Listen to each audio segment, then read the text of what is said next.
السلام علیکم ورحمۃ اللہ وبرکاتہ. میں ہوں سید عبدالوہاب شیرازی اور آپ دیکھ رہے ہیں نکتا کا چینل. جادو نگری اور جنات و عملیات کی دنیا ویڈیوز کا سلسلہ ہمارا جاری ہے اور اس سلسلے کی ایک اور ویڈیو لے کر آپ کے سامنے حاضر ہوا. ناظرین، پچھلی کچھ ویڈیو سے ہمارا جو سلسلہ چل رہا ہے وہ تعویذات کو بے نقاب کرنے کا، غیر شرعی من گڑت بےہودہ اور بے بنیاد قسم کے مشرکانہ اور ناجائز قسم کی تعویذات میں آپ کے سامنے پیش کر رہا ہوں، جو مختلف عاملین لوگوں کو لکھ کر بھی دیتے ہیں، سکھاتے بھی ہیں، پلاتے بھی ہیں، نہلاتے بھی ہیں، ان کی دھنیاں بھی دیتے ہیں، اور ان تعویذات کے اندر کیا کیا بےہودگی ہوتی ہے یہی چیز میں آپ کو دکھا رہا ہوں. تو اس سلسلے میں آج بھی ایک بڑا ہی خطرناک قسم کا، اور یعنی آپ دہل کے رہ جائیں گے اس تعویذ کو دیکھ کر کہ کتنی بےہودگی اور یعنی بے باکی کے ساتھ یہ لوگ اپنے آپ کو مسلمان بھی کہتے ہیں، عالم بھی کہتے ہیں، مدرسوں کے فاضل بھی کہتے ہیں اور مسجدوں کے امام بھی ہوتے ہیں، لیکن پھر بھی یہ ذرا بھی ان کو عقل نہیں ہوتی. 10 سال درس نظامی پڑھنے کے بعد بھی ان کو سمجھ نہیں آتی کہ ہم کیا گند کر رہے ہیں اور کیا اللہ اور اس کے رسول کی نافرمانی والے کام کر رہے ہیں. ان کو بالکل سمجھ نہیں آتی. یہ تعویذ ہے، اس کی پہلے ڈسکرپشن کو دیکھ لیتے ہیں، بعد میں آپ کو تعویذ دکھاتا ہوں کہ اس کے اندر کیا چیز ہے. کہتے ہیں جی، نقش برائے خاتمہ جادو، سحر، اسیبی اثرات اور بندش.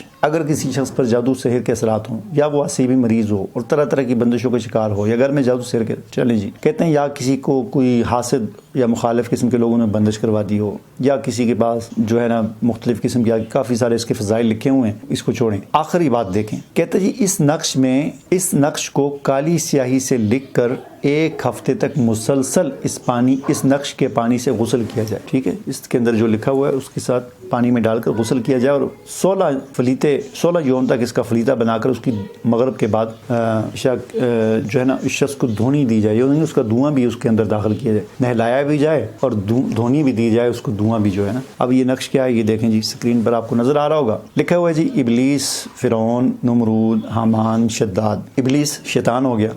فرعون جو ہے وہ اسلام کا، انسانی تاریخ کا سب سے بڑا کافر جو موسیٰ علیہ السلام کے مقابلے میں تھا. نمرود جو حضرت ابراہیم علیہ السلام کے مقابلے میں تھا، بڑا کافر. حامان جو ہے یہ بھی اسی فرعون کے وزیر تھا. اور شداد یہ بھی بہت بڑا کافر. اور نیچے ابو جہل جو حضور صلی اللہ علیہ وسلم کا سب سے بڑا مخالف. ٹھیک ہے، آگے قارون، اس کا ذکر بھی قرآن میں ہے. دجال جو ابھی آئے گا اس کا نام، تو یہ نام ہے جی. ٹھیک ہے جی، یعنی سارے بڑے بڑے شیطانوں کے، دشمنوں کے، انسانی شکل میں جو شیطان ہیں ان کے، اور جو جناتی شکل میں شیطان ہے ابلیس اس کا، یہ سارے نام اس کے اندر مختلف انداز سے لکھے گئے ہیں.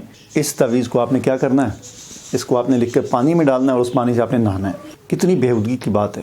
ٹھیک ہے، یعنی یہ پانی بھی 7 دن تک آپ نہائیں تو ان کے ناموں میں گھولا ہوا پانی جو ہے وہ آپ نہائیں، اور وہ پانی آپ کے مساموں کے اندر سے آپ کے جسم میں جائے. اور پھر اسی پر صبر نہیں، بلکہ اس کی دھونی لے کر نا، وہ دھونی بھی آپ کے ناک کے اندر سے، منہ کے اندر سے اندر جائے، آنکھوں میں جائے. استغفر اللہ العظیم.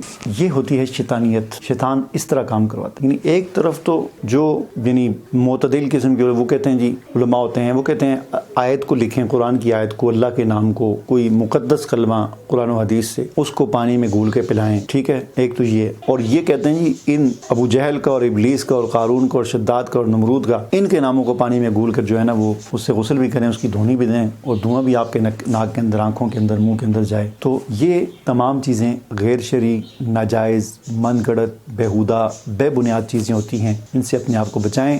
یہ انسان کے مسائل اس سے حل نہیں ہوتے. مسائل اور پریشانیاں اللہ کی طرف سے آتی ہیں اور اللہ ہی نے ان کو دور کرنا ہوتا ہے.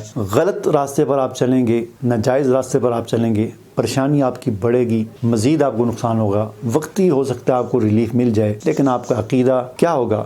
آپ کا عقیدہ یہ ہوگا کہ میں نے فرعون، حامان، نمرود اور ان کے پانیوں میں، ان کے لکھے ہوئے ناموں کے پانی میں نے غسل کیا تو میں ٹھیک ہو گیا. یہ آپ کا عقیدہ بن جائے گا، یہ آپ کا یقین بن جائے گا. اور ان کے ناموں کی میں نے دھونی دی تو میں ٹھیک ہو گیا. اگر آپ ٹھیک ہو بھی گئے تو یہ آپ کا عقیدہ اور یقین بن جائے گا، اللہ پر سے ہٹ جائے گا، مقدس ناموں پر سے ہٹ جائے گا. لہٰذا ان چیزوں سے اپنے آپ کو بچائیں اور اللہ تعالیٰ سے معافی مانگیں، اللہ کی طرف رجوع کریں، دین اور شریعت اور قرآن و سنت کے ساتھ جڑیں. حرام دیکھنے، سننے اور کھانے پینے سے اپنے آپ کو بچائیں.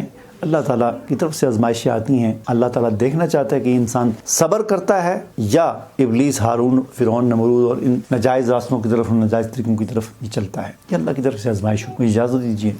اللہ حافظ.